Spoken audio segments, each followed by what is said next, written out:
love you, Barry. I love you, Barry Z. Okay. Love you. Air kiss.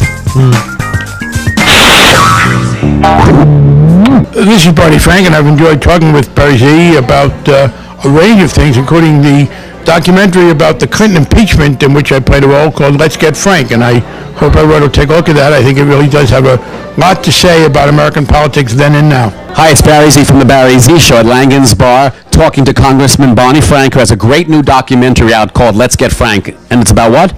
The Clinton impeachment of 1998. So you couldn't get any more frank than that? No. So buy it everywhere video stores have it, right? Brilliant deduction. What a brain. And he's my buddy. We'll be right back after these messages and be very frank with Barney. Yes, Prince Mishkin. Thank you. You're welcome. Hi, it's Barry Z from The Barry Z Show, talking to the stars of the EnGAYgement.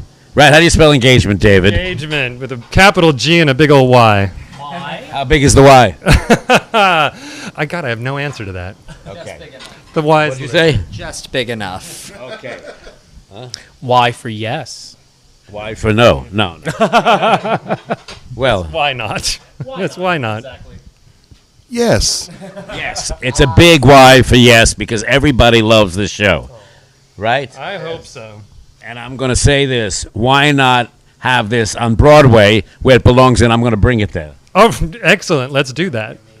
Your program just fell over. I mean, your memorial. In memoriam. Yeah, so it's called The EnGAYgement, right? That's right. The EnGAYgement. Why is it called The EnGAYgement? Well, because it's about the central. It's a love story. It's just really just a two-person love story, with lots of fun stuff and numbers around it. And so How many numbers? right now there's 17. I thought you were going to say 69 for a minute. Oh, that would be, yeah. That's funny. Too many. That's the rehearsal process. What'd you say? Yes. That's the rehearsal process mostly. So this show is presented by the Gilbert and Sullivan Players, right? No. Although it did have 4 members of the New York Gilbert and Sullivan Players in it. 5 if you count Mark. Oh yeah. As the music director. So tell us, who is part of the Gilbert and Sullivan Players? Me, Chris Ian, and then Seth, who played my my paramour in the show, and Jason Whitfield. Yes. Your paramour. Yes. Define paramour. My lover.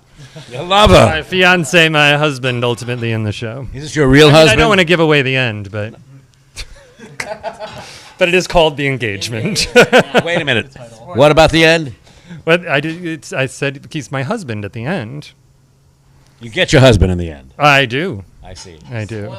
Spoiler Oh, I see. You saw the show, right? Yes, I've seen the show more than once. That's I right. heard that somebody gets in the end here. Somebody gets it in the end. That is correct. Almost everyone in the cast. What'd you say? Almost everyone in the cast, actually. You didn't heard? You just breathe deeply. What do you want to say? Is this public television? Is this public television? I'm not what you call a romantic. My feelings stay close to the vest. My family's pride was to hold it inside. But we're loyal when put to the test. But a person still longs for another, a mate to your soul and your heart. And so, my best sense is, my story commences the same as most love stories start.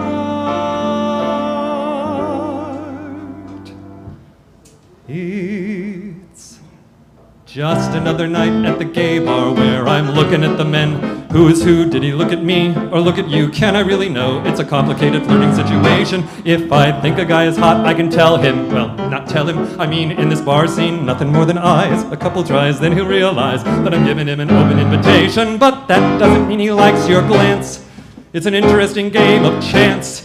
If he doesn't give a stare, better drop it then and there and pretend that you are headed for the dance floor. Well, it's just another night at the Eagle, and I'm looking for a fling, only sex. Just a one-night thing everyone expects. Then you go your way, and I don't intend to ever learn your last name. If you're squeezing past the bar and you touch me, I'll assume it's what you want. Moving toward the stair, Playing nonchalant, acting unaware, then you give a wink. it's a second-story predatory fast game. But I really kind of like his smile. I like his masculine but careless style. We can maybe start to talk, but I think he's gonna box, so let's make out in the corner for a while. Well, it's just another night at the gay bar where it's all about the butt, all about the heat. Everyone's a slut. Or a piece of meat. That's the way it is. We don't like it, but we love it just the same.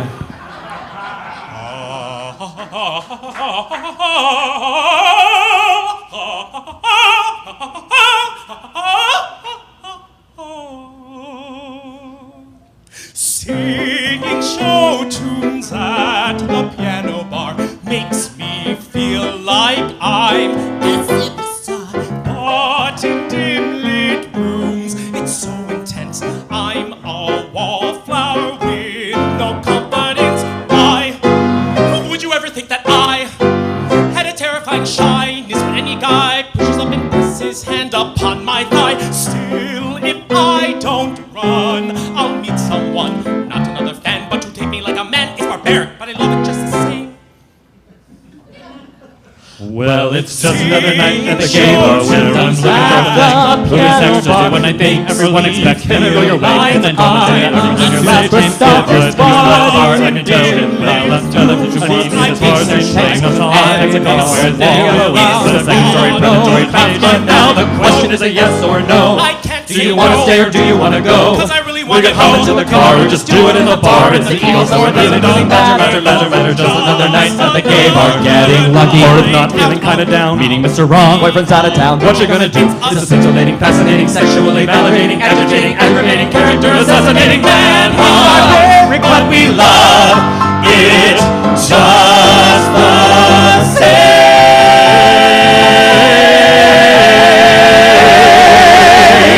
What a crazy, captivating game. The Engagement is it's a love story. I call it the love and all that entails story. Not love and all that jazz? Not all that jazz, no. There's no jazz in this show. It's all real music theater. What'd you say? A little. More like jazz hands, per se, than jazz anything Jazz else. light. Jazz light a little bit. Where's BB Newworth? Well, she's back on Broadway, I guess. She was certainly in the Tonys.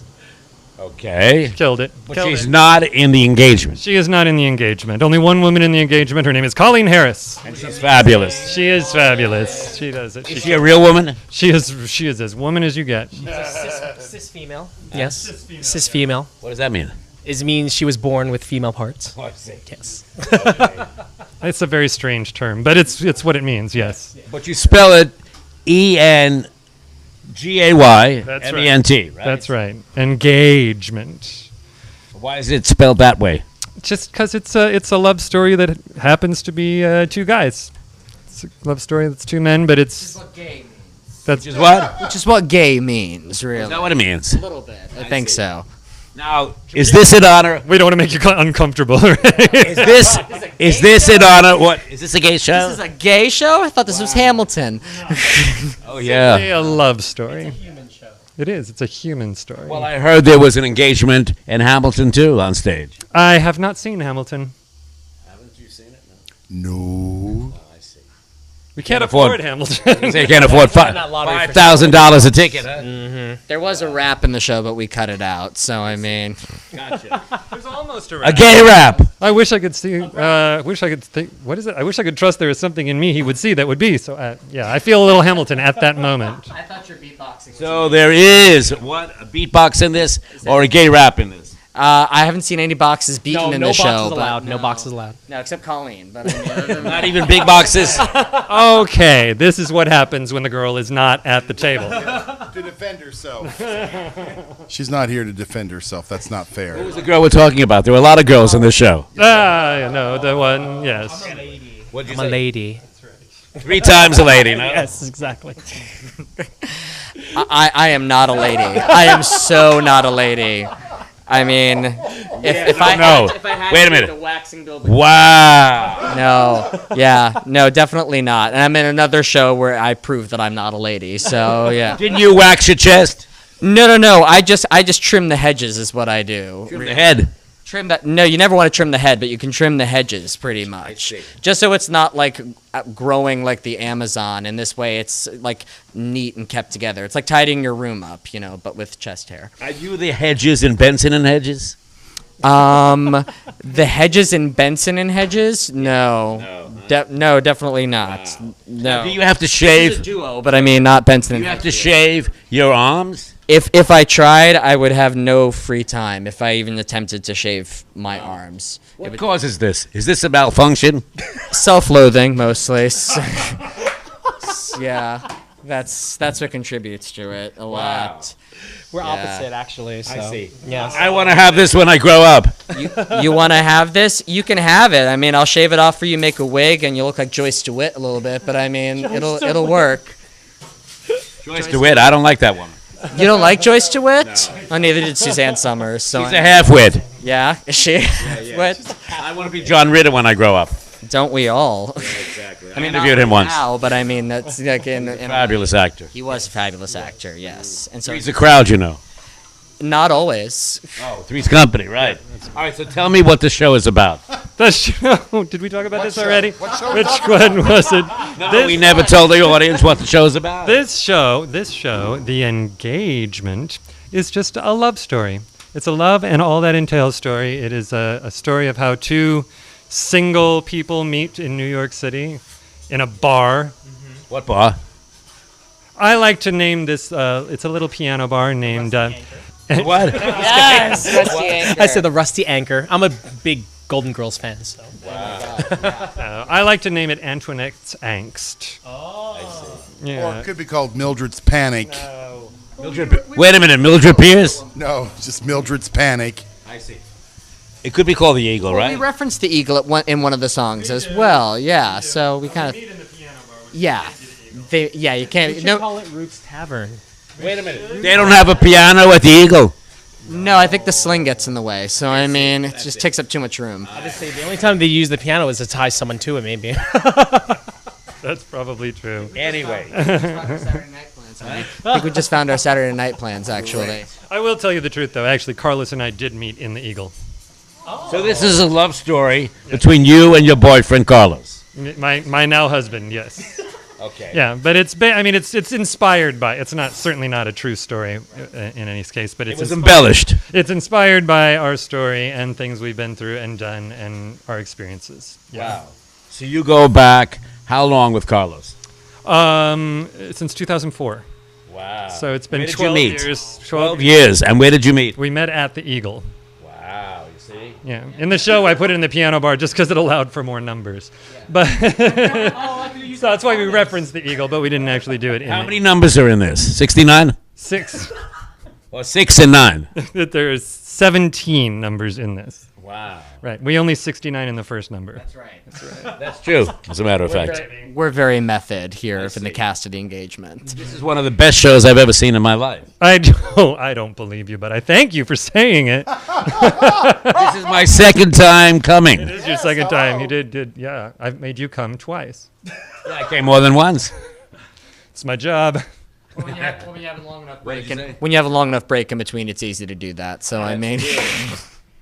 So Depends on how old you're you not are. okay. You're not the Gilbert and Sullivan Players, or are you? No, we just happen to have 4 members of the New York Gilbert and Sullivan Players in the cast. Plus, Mark, our music director, also works with the New York Gilbert and Sullivan Players. So it is a kind of an intimate family company that we've got put together here. And then there's Chris, who literally stepped in and did the show today for the first time because the person playing the part is off doing Wizard of Oz. We call it the tiny track, and but he's the fairy godmother in the Wizard of Oz. I don't think that's what he's playing. I think he's He's one of the Munchkins, so the substitution was actually quite fitting. I believe he's the coroner in Wizard of Oz right now, out at St. Louis Muni. Go see it. So how long is this show in the making? Since not this past January, but the January before. So a year. Celebrating how many years with Carlos? It's 14 years together, 3 years married. And you met him at the Eagle. And we met at the Eagle, and you wrote the show. We made it last. Wow. And they actually had a beautiful wedding. I was there. I sang for it. Were you the flower girl? No, I was the ring bearer. There we go. You wish you were the ring bearer. Who was the flower girl?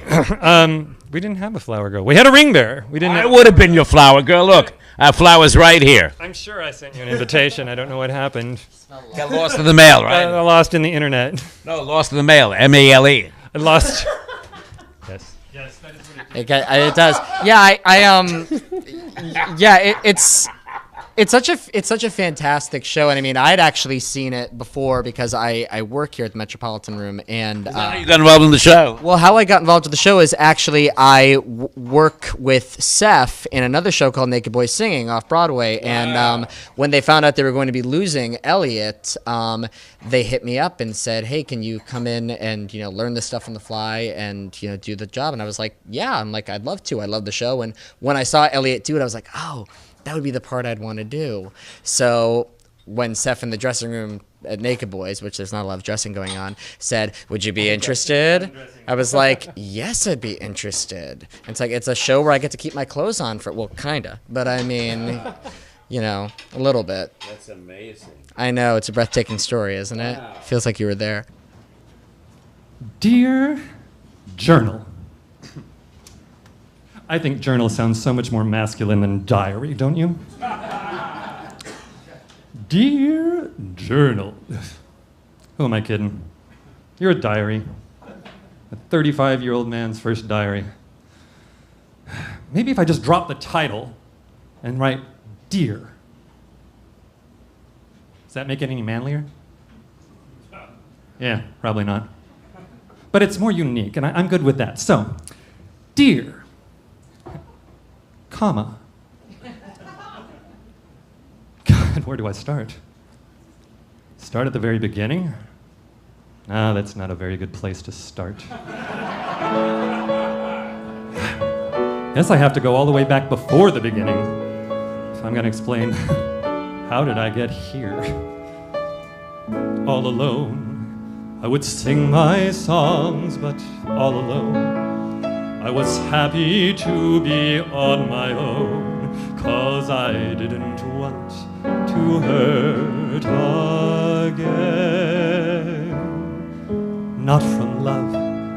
I had lived through every kind of love, and I wouldn't want to find a love when I didn't think my heart would mend. But then you came along and sang the perfect song, and suddenly I know my heart will sing again, and I feel how much you want me, and my mind begins to clear, 'cause everything feels better when you're near. Let's sing like this together while you're here.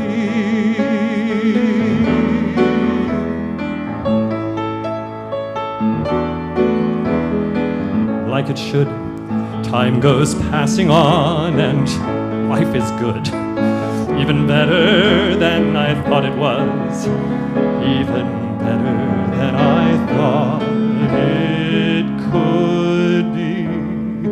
You and I were a family, though it's true that I was afraid to say that you and I'd stay together. But I hoped we would, and nothing should go wrong. Just like the perfect song. And finally, I know where I belong again. And I started to believe it, and the truth began to show that when we sing together, love will grow. We'll sing like this forever.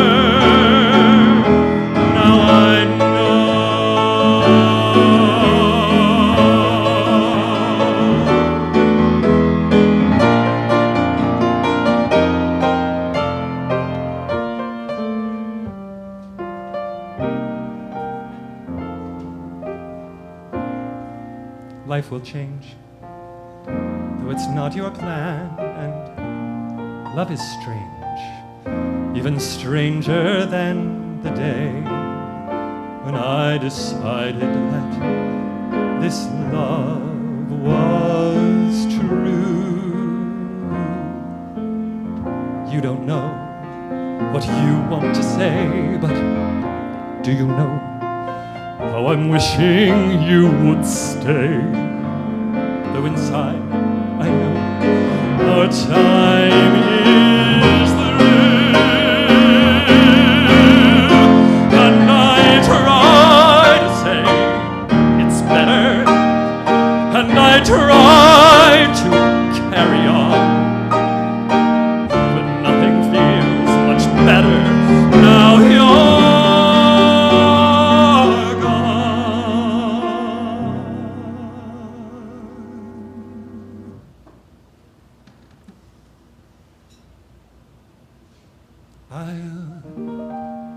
have to sing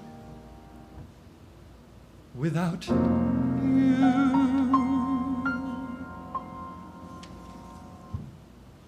From now on.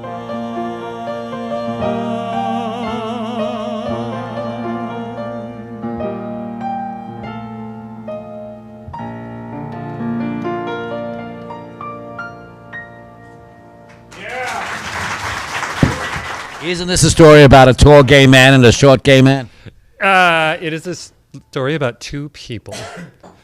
How tall are you, by the way? Happens to be a tall gay man, and the other one is not as tall. What are you, 6'5"? I'm 6'5", yeah. Wow. Yeah. Does it hurt? Yeah. All the time, yes. And not Incredible. just for me. There we go. So you reenact your own relationship in this music. There's a lot of pieces that are things we went through. Yeah, it's based on the story and the trials and the way we met and the things that have happened to us. It's certainly not word for word or spot on, but it's shut up. But it is. Tell me about the music and the songs. The songs, I mean, that's really what this was all about. I started writing the songs just about the things that I was feeling. It was kind of like therapy, you know. But then somewhere along the line, I went, I think I'm writing a show.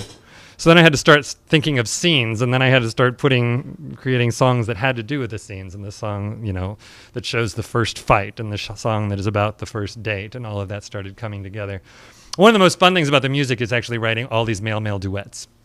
Male duets, a first. I really see, actually, musical theater. There's not a lot of male duets. I mean, there's like a handful of them I can count on my, you know. Yeah, exactly. Lily's Eyes, and that's it, from Secret Garden. And what? Agony from Into the Woods. I mean, there's not a lot, so it's great to hear, actually, male. At the piano bar, it's gay men singing the duets, but it's supposed to be a man and a woman. Yes. That's usually what's happening. So I'm writing the duets that are being sung by two men, and then the women in the piano bar will want to sing our songs, and that's just fine.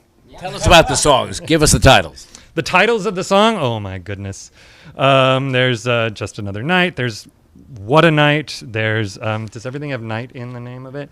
There's a song called Dating that is talking about what is dating all about. Have You Ever, which is a beautiful song that's kind of an anthem or a tribute to having a safe place to be and live.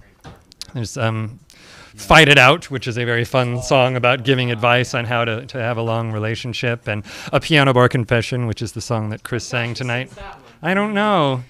You sing it, no? I do sing that song, yes. You sing. So tell us all the songs that you sing. Tell us your name and the role you play. My name is Christopher Anthony Henry, and I play the role of Elliot, and all the songs I sing are A Piano Bar Confession, and then I do some amazing harmonies and some other songs. What else? I Give Great Face.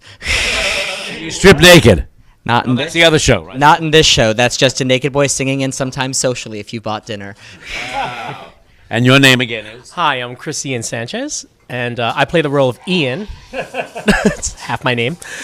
And what a voice you have! You blew the roof off this place. Thank you so much. Appreciate it. God. Yeah, it's fun. Like I'm just very honored to be able to sing these beautiful arrangements that these two gentlemen wrote for this show. It's such a joy and a pleasure. Now, tell me about Ian.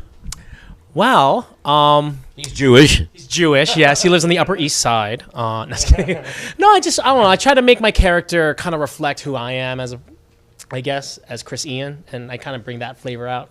It was totally written. It's totally written for him. Everything that I've written came out of him. Did you write all these songs for all these performers? Not all of them specifically for people, but Chris Ian's stuff was all really done around him and written, with you in mind in the first place. So, yeah, he's the only person who doesn't have his own song to himself. Well, Jason does duet with Colleen, but Chris Ian is featured like 3 times, and he just becomes the huge booming featured person in those moments, and gets mentioned in every review as the why isn't he used more person. Oh, wow. So I'm writing a scene for Chris Ian next. So, how many songs do you sing in this then? I'm featured in 2 songs, I believe, right? Just Another Night, the opening, and then also Have You Ever, which is that big Fire Island song that we sing to Seth to comfort him when he comes as Carlos, he's attacked. So. And you sing only one song. I do, yeah. I mean, and I'm slightly featured in some other songs with some harmony. What song game do you sing? It's called Piano Bar Confession, and it's it's such a great show song. A showstopper. It's a showstopper, and it's a lot of fun because it's all about how you can meet somebody and they can be perfectly wonderful and perfectly a right match for you, but you're just not that interested. Oh, yeah. Which, I mean, haven't we all been there? Nope, just me, I'm just a dick? Okay. You blew the house down, too. I did. I blew that house down. Yes, I huffed and I puffed and I hit a B flat. High B flat. High B flat? He wails on a high B flat. Nothing. Huh? Nothing wrong. I got the 2 on your left are the tenors. And both of them are happy. Dueling tenors. What? And we're together in the show. Well, that was a choice that we made. Yes. You lovers of the show, too? Yes. We are. We rehearsed very, very intently. Yeah. How was the sex? The sex? That's a lot of high notes, but pretty good. I mean, Sex Fifth Avenue. Sex Fifth Avenue? Yeah, how was it? I think we're too cheap to have sex on Fifth Avenue, but I mean, I Park try. Ave all the way, of course. Yeah, Harlem, Inwood sometimes mostly. There we go. And what songs do you sing, David? Me, all of them. What songs doesn't he sing? What songs doesn't he sing? I know. No, I think that he wrote the show. Yeah. No wonder, right? I said it's like he wrote the damn show, right? So what songs do you sing? Mainly, I mean, the one of the first songs, which is it's called Like a Perfect Song, which is kind of what becomes the story of the whole show. Kind of tells my life before the show starts, but then it kind of relives itself through the course of the next relationship. So that's one of my favorite numbers in the show. I also sing Don't You Worry, My Love, which is kind of the ballad that's kind of it's almost got a lullaby feel about it, and it's really the I will always be here so you don't have to worry kind of song. Now we are going to show bits and pieces of every song, so we have to make sure we mention every title of every song. Every title. Oh no. Well, there's of course Seriously, which is what I call that's the first fight song. What else? There's Seth's song, the Carlos song, Single in Love in It, which is kind of how he tells the story of where he starts in this show, and where we take off from. What else is there? What Do You See in Me actually is a song that sometimes I've sung it, sometimes Seth has sung it. I sang it tonight. It's a song that keeps being changed in how it's used in the show.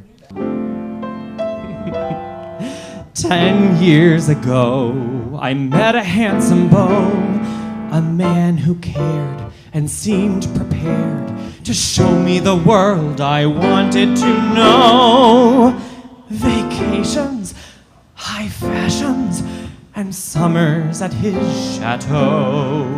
I gave up the rest and gave it my best to make our relationship grow. And then he went back to his wife. But I would not let my spirit die. No, no! And so I healed and geared up for another try. 5 years ago, I met a man named Bo. a gun he carried. It was so hot, and he was not married. And he moved here from San Antonio. And he asked me to move in. Hallelujah, hallelujah. Success, whoa, yeah, Hallelujah. And then came the night when he got so pissed that he thought he'd explain it with his fist. And that, my dears, was the end of Bo. After Bo, I thought I'd lost my way. And so tonight, I have something to say. What do you say? I'm single and I'm loving it. No one to tell me how I should be. The only one I'm pleasing is me, because I'm single and I'm loving it. No one to tell me what I should do. And if you're lucky, it could be you. Oh boys, the joys of being fancy and free, instead of settling down with every clown in serial monogamy. Not me, I'm single for all the world to see, 'cause hide and single is the way to be.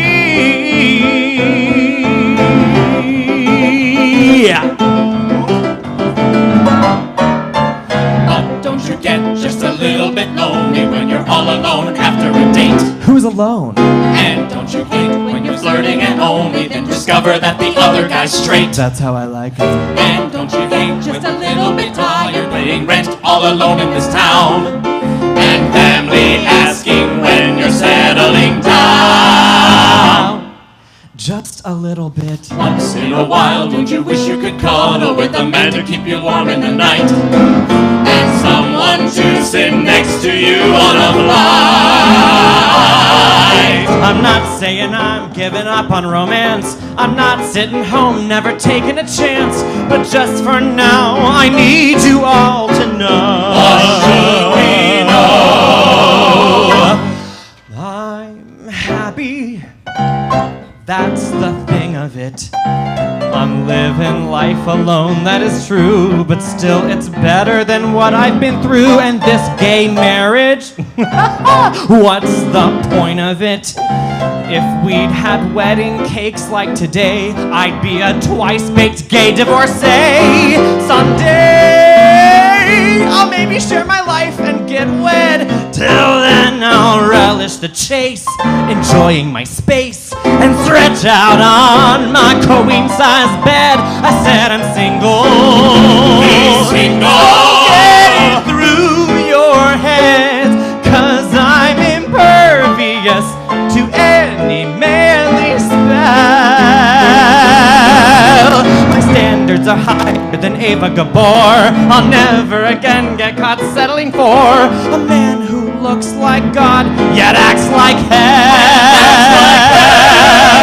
So if someone says he wants more than a night, he's in for a challenge, and I'll tell him outright. He's gotta know to take it slow, and please expect no exclusivity. Until I meet the man who's truly perfect.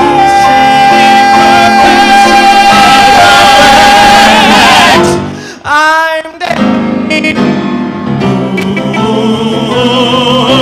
Look out, boys, he's free.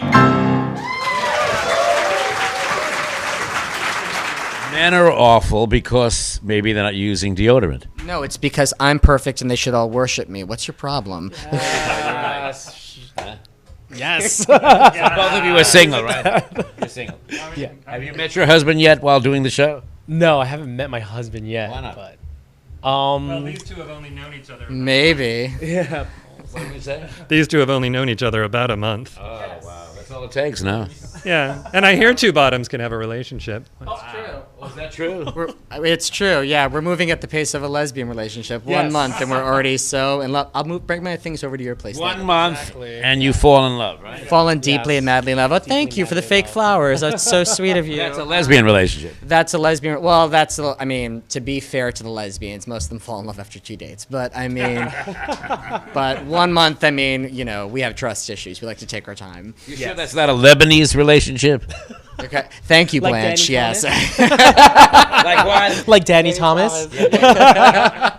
So talk to me for 1 minute here. Okay. What do you want to Why did you write this? Why did I write this? This You was want to be another Rodgers and Hammerstein? I actually had no intention. I mean, I've written songs a little bit over the course of my life. I've always been a performer. I've been a dancer. I've been a choreographer. I've been a director. But I hadn't been a songwriter, except for these random little songs like the Piano Bar Confession, the one I wrote for my niece's wedding. But I mean, at the point that I started working on this show, I'd probably written a total of like 5 songs in my life, and then this started, and things just kind of poured out. Started with just the first song that I actually wrote that started this show was the one that we haven't talked about, which is the What Makes This So Hard, which came out of me, you know, in the shower one day after a fight, trying to figure out what had just happened and what is going on. And it was my own little therapy that I went through. And that was the first thing that I wrote. And the next thing that came out of me was, what do you see in me? And it was after those two that I suddenly said, I feel like I'm writing a story. And then Just Another Night came out. Suddenly we had a fun patter song. And then at that point I knew I was writing a show. And then I started thinking, what story am I telling? What story am I telling? Interesting that it's the reverse, actually, in which she wrote that. Like in the show, what do you see in me comes first, and what makes this so hard is later.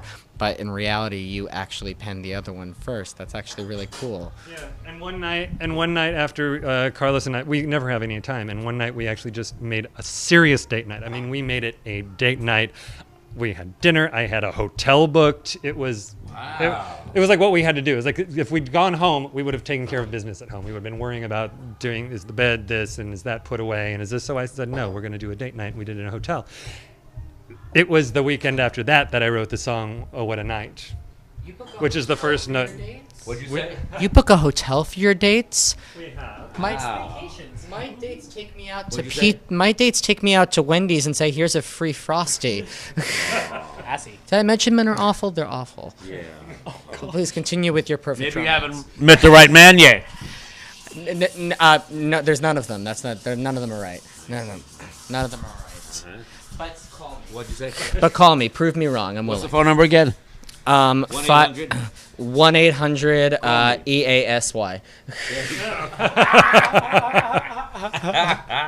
So, this is a fantastic musical. Do you make parallels to any of the romantic love stories that we grew up on?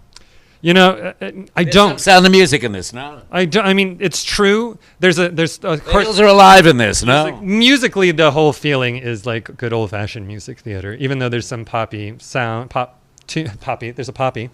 There is. What about a mommy? And there's no mommy in this show, but there is definitely a poppy. One mommy. You can call it that. You can call it that. She does say, "Let mama hold you." She's mama. She She's is a big red hot mama. She is a red hot mama. That is absolutely right. So, Mama bear. Yeah. Text her cubs. Yeah. But I don't. But while I know there are parallels to this in so many other shows, because a love story is a love story, this is literally our story. So I didn't base this on anything. I didn't compare it to any other thing, because I said I'm telling the story of my life, the relationship, and what we've been through. And in doing that, we tell. I feel, and what people have told me is, we show parts that aren't usually shown. You know, we're showing the fight. We have a song in which we have the fight. We have the song in which we're going through the pain, the struggle of the relationship. It's not just, we don't spend a lot of time on the happy stuff in this musical. You know, we don't have time for it because we've got to show everything. Yeah. Now, when this goes 2 acts, we'll have some more fun. It's funny because you talked about how it's really a show just like Human in general. It complied it, but what's great is this is a show that explores how tricky it can be for two men specifically to be in a relationship with each other, because men are not conditioned to be so open with their emotions. They're not like encouraged to be monogamous. It's very and so there's a lot of walls when two men get into a relationship together that they have to break down. And what's also really good on the gay storyline aspect is how you bring in the bashing and Fire Island. And I think today, now more than ever, it's great to have a musical that explores those themes, because we take for granted, we live in New York City, like the line says, and it's unfortunately even the places we wouldn't expect, safety is not always something that we can count on. So it's a very contemporary now musical, right? Yes, it's good. It's a good old-fashioned contemporary brand new musical. But it reflects the life gay people live today, like the fact that they can get married legally. Right, exactly. There's as we said, this is not a story about the struggle for marriage equality. This is a gay love story that has happened now when it is. When it is. Yeah. When you wrote it, it wasn't legal to get married here in New York. No, it wasn't. If you were gay. Yeah, no, I've written this in the last 2 years. Since we've been married is when I wrote this show. So this is still prior to gay marriage being legalized, right? The story is, I think that. What'd you say? Nationally, it was, but at the time he wrote it in New York, it was legal to marry. Legal in so New York, but not legal in New York, right? But not legal. Yes, exactly. Not nationally. Nationally, right? That hadn't happened yet. So wow, so it's very contemporary, very now. It's timely. It's timely. Yeah, and this is the first musical, reflecting these kind of themes. I think so. I mean, there are pieces that can harken back to falsettos, or that can, it's got a little bit of Torch Song Trilogy feel every once in a while, just in some of the scenarios and the things that happen. But in every other way, I feel it's its own unique story. That is at the same time every person's story. Yeah. So we're talking about gay marriage, which is now legal here in New York. We're talking about gay bashing, which still occurs. Yeah. What else are we talking about? We're talking about two people falling in love, two people fighting, two people trying to figure out how to live together, two people thinking that this is enough and I'm not going to deal with this anymore and I don't want anything to do with you. And those two people then realizing, this takes a lot of work, and if I don't put the work into this, what am I going to put the work into? This is what I'm doing it for. But also straight people can relate to this. That's exactly what I mean. In the end, that's the stuff the story is about, but it happens to be, put into the mix of gay relationships, gay life, what we struggle with, that straight people don't struggle with, all littered throughout the story as well. So it's got both. Would a musical about gay marriage translate well across the United States and across the world? Oof. I don't know. I think there's some places that would have big challenges with it. There are people that would have big challenges with it. But I'll tell you, some of my biggest supporters have been my straight friends. And I'd tell you, a partner at my law firm came and brought his wife last time, walked out of here saying they talked about it all night. And tonight, another partner from the law firm came, brought his wife, and that same one brought his whole family. What about the Gilbert and Sullivan Players, which you're part of, right? Thank God for them, because they filled the house most of the time. Wow. Thank you, New York Gilbert and Sullivan Players, for giving us an audience to keep this thing going. Wow. Yeah, no, we have a total of probably about 80 or 90 people who have come through the show that are part of the New York Gilbert and Sullivan Players, so that's been good. It's been very good to have. What's so incredible, this week is Gay Pride Weekend. Yes. And it's playing because of Gay Pride Weekend, do you think? This was our special Gay Pride show because it was Gay Pride. We closed on Gay Pride Week, which we thought it seemed apropos, and it was the biggest audience we've had since opening night. So yeah, so it was very nice. You said it was huge. How big? It was huge. It was It was very satisfying. Very satisfying, yes. Enough for me to handle. Well, repeat that again. It was enough for me to handle. Very satisfying. Very sasatisfying. And for you? It's the Jeff Stryker of audiences, basically. Now you look a little like Jeff Stryker. I do, but my pants are on. But maybe you're his son. Could you be his illegitimate son? That's very, very possible, actually. Probably for Jeff, I'm saying. Chris, you're about the size of his penis. I am. I am. No, I think I'm the size of the vein in his penis, actually. Wow. to give props to you, Jeff. You're a veiny performer, right? I am a veiny performer. Yeah, Not vain, but veiny. No, both. No, you're right. No, you read me. That's okay. Good for you. No, I think what's really, really great about having a show like this play, not only for Pride, but if we were to like bring it someplace outside of New York or even around the world, is that its visibility is so important. Yes. Visibility is most of the reason why we have progressed so rapidly. I mean, not rapidly enough for some, but so rapidly over the past decade in terms of gay rights, gay marriage, DOMA, don't ask, don't tell. It's because we have these representations now in musicals, on television. And in the White House. And in the White House, showing gay people that we love, we have relationships. We have the same struggles as everybody else. Because for a while, that was the biggest problem, is we were just this foreign concept. Gay was just a word. It was faceless.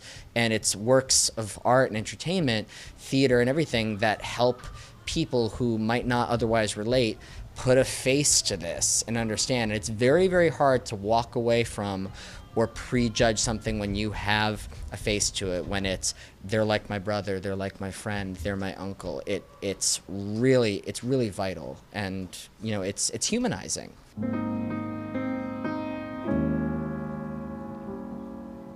No, this is not the way it ends. I said no.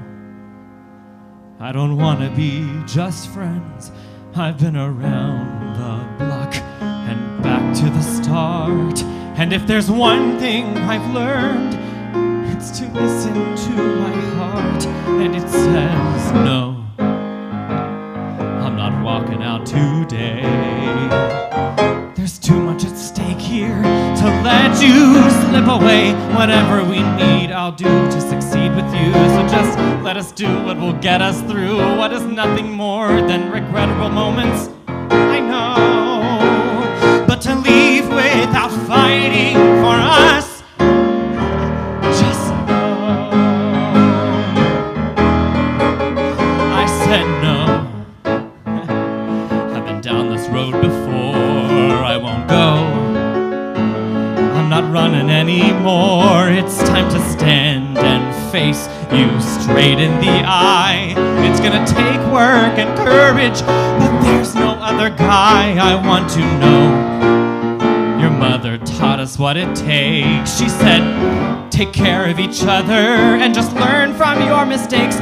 So if you think that maybe it's worth it, and trust me, we are. We may not be perfect, but God will go far. But we make it to joy ever after is anyone's guess. But will you fight with me, cry with me, stay with me, try with me? Please say yes.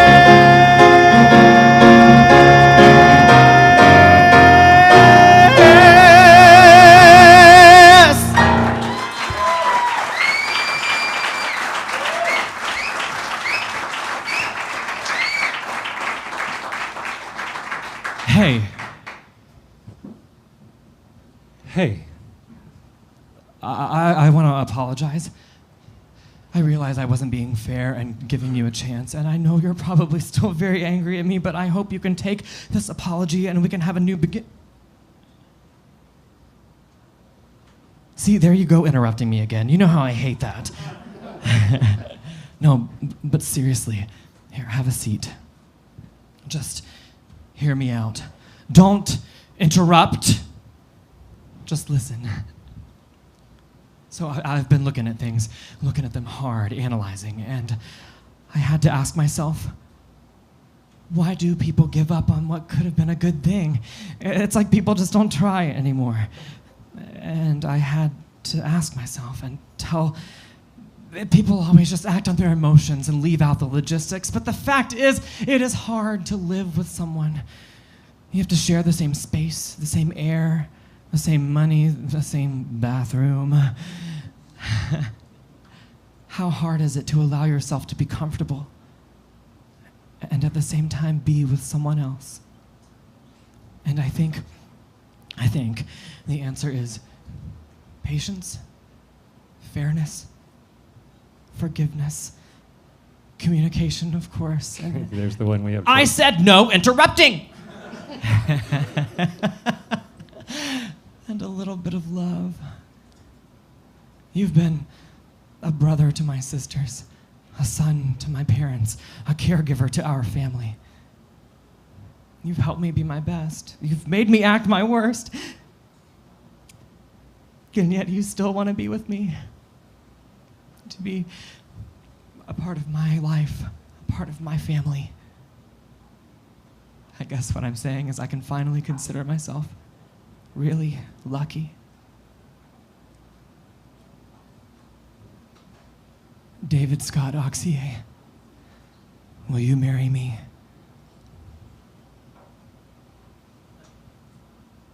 Okay. Okay, seriously? Yes, please.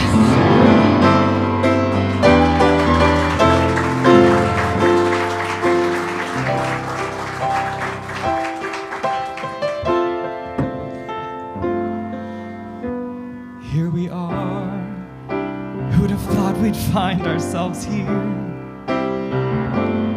Here we are. And I've never felt so clear. The times before I met you all fade into the past. And from the start, you made my heart believe our love would last. Here I am, making you a solemn vow. Here I am, overwhelmed by joy right now. If you take my hand, I'll show you what true happiness can be. My happiness is you and me.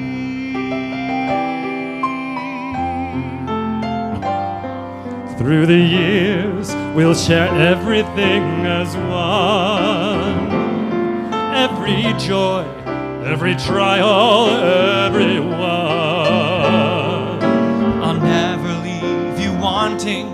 I'll never say goodbye. I'm yours to hold until we're old. Until the day I die. Until the day I die. If you're ever feeling sad, oh, I know that you will. I'll be there through the good times and the bad. And no matter where life takes us, and no matter what we see, my happiness is in you and me. Your love shows me when I'm right and when I'm wrong. And your love carried me through everything, and that's where I belong. And as long as I can hold you, this is where I'll always be. My happiness is you and me.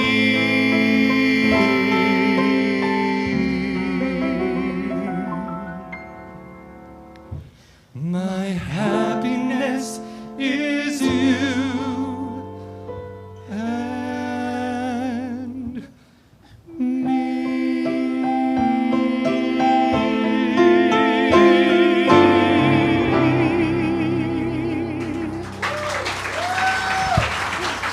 We need normalcy in gay media, right? To show the world that we're as normal as straight people, right? And we don't have that right now. Just a little bit more fabulous. Yeah. We don't have to lose that while we still get to just be able to show we're What do normal. we have right now to show normal gay people? Modern Family has gone a long way toward that. Ellen kind of started it all off when she came out and became kind of the first totally relatable person that was on TV that people already loved. And she was a lesbian, and that didn't matter and just kind of faded right into just part of, she just was, everything about her is normal. Her and Portia, everything is just normal conversation. That is the kind of normalcy that we're talking about. And I think a lot of it goes toward seeing the human side. Not, we're not up there acting like freaks and geeks. We're not up there trying to be fabulous and it's just so out there. Yeah. We're not taking that approach. That's fun theater. That's camp. I love camp. God, I love camp. It's so much fun.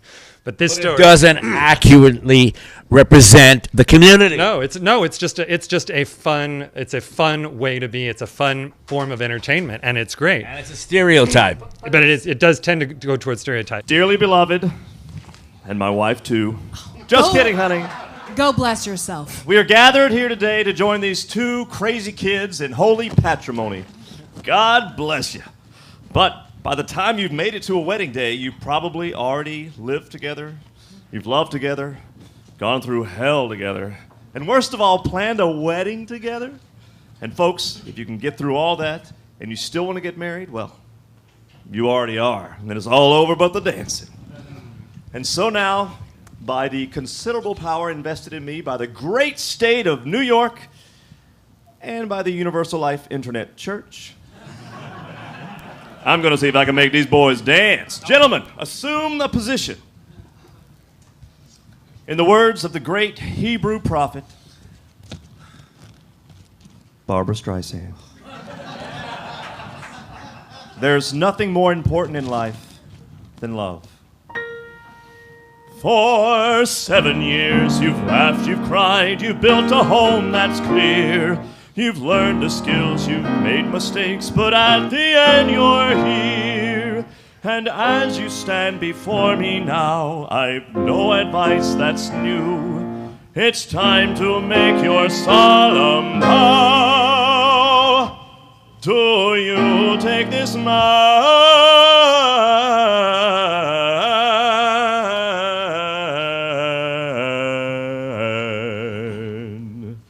Groom 1, do you? I do. Groom 2, do you? I do. I now pronounce you man and man for life. Kiss the groom!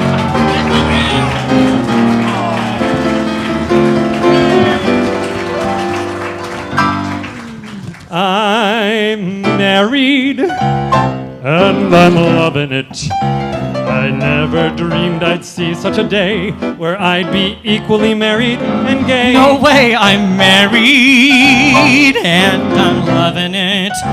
Though I enjoyed my time on my own, it's so much better to not be alone.